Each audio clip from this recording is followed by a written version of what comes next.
Assalamualaikum warahmatullahi wabarakatuh. Alhamdulillahirabbil alamin. Kali ini kita bertemu kembali di mata kuliah materi dakwah dengan materi dakwah Khulafatur Rasyidin. Nah, yang kita bahas yang pertama adalah pada masa Khalifah Abu Bakar As-Siddiq, yang kedua adalah Umar bin Khattab, yang ketiga adalah dakwah pada masa Khalifah Utsman bin Affan, dan yang terakhir adalah pada dakwah pada masa Khalifah Ali bin Abi Thalib.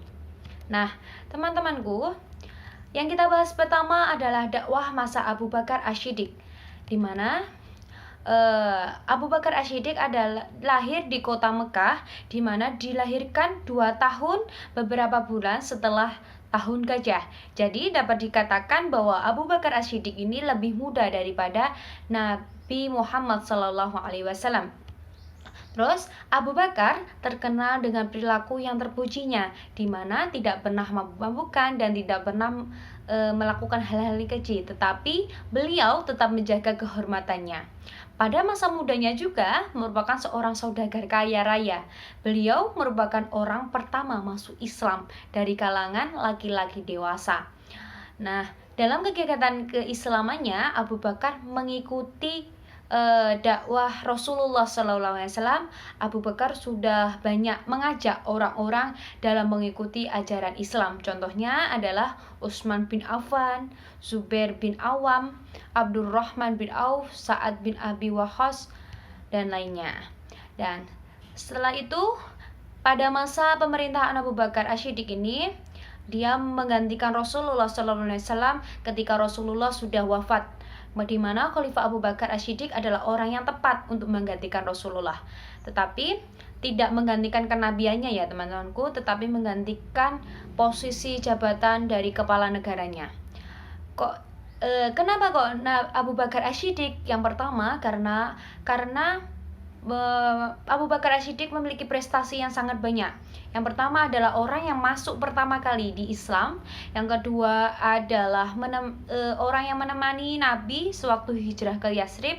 Yang ketiga adalah satu-satunya orang yang ditunjuk oleh Nabi menjadi imam sholatnya ketika Rasulullah sakit.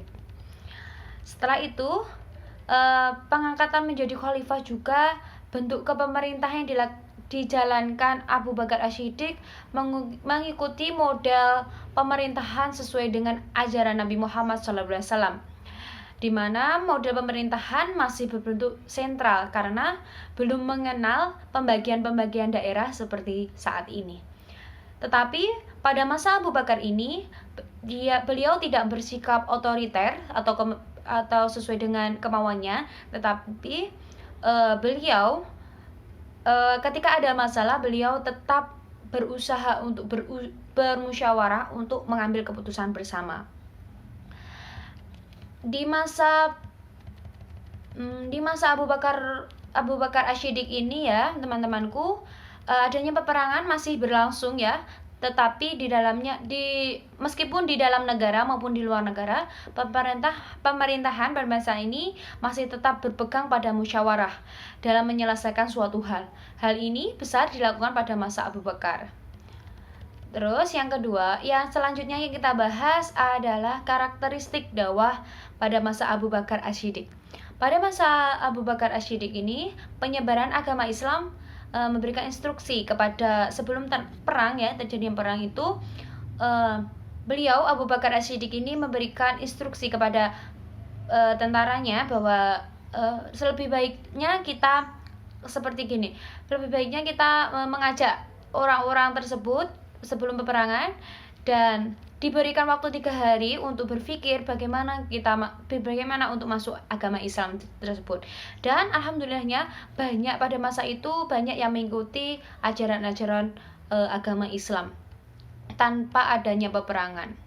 Nah, adapun langkah-langkah Khalifah Abu Bakar As-Siddiq dalam upaya mengembangkan dakwah Islamnya, yang pertama adalah menciptakan stabilitas melalui pembenahan dan menyelesaikan persoalan internal di kalangan kaum muslim, yakni menumpas dan meluruskan situasi anarkis dalam negara yang timbul akibat pemberontakan kaum munafik dan gerakan penentangan kewajiban membayar zakat yang lahir dari fanatisme ya kesukuannya. Terus mengalihkan perhatian pada upaya melakukan futuhat atau ekspedisi ke Syariah demi pengembangan wilayah Islam. Terus merintis Majelis Syura, upaya memelihara dan mengumpulkan ayat Al-Quran sebagai rujukan dasar dakwah. Nah, teman-temanku, Abu Bakar Asy-Siddiq ini memimpin negaranya pada selama 2 tahun 3 bulan dan 11 hari saja. Karena pada saat itu tuh Abu Bakar Asy-Siddiq sakit selama 15 hari dan wafat pada saat itu. Dan selanjutnya kekuasaannya dipegang oleh Umar bin Khattab.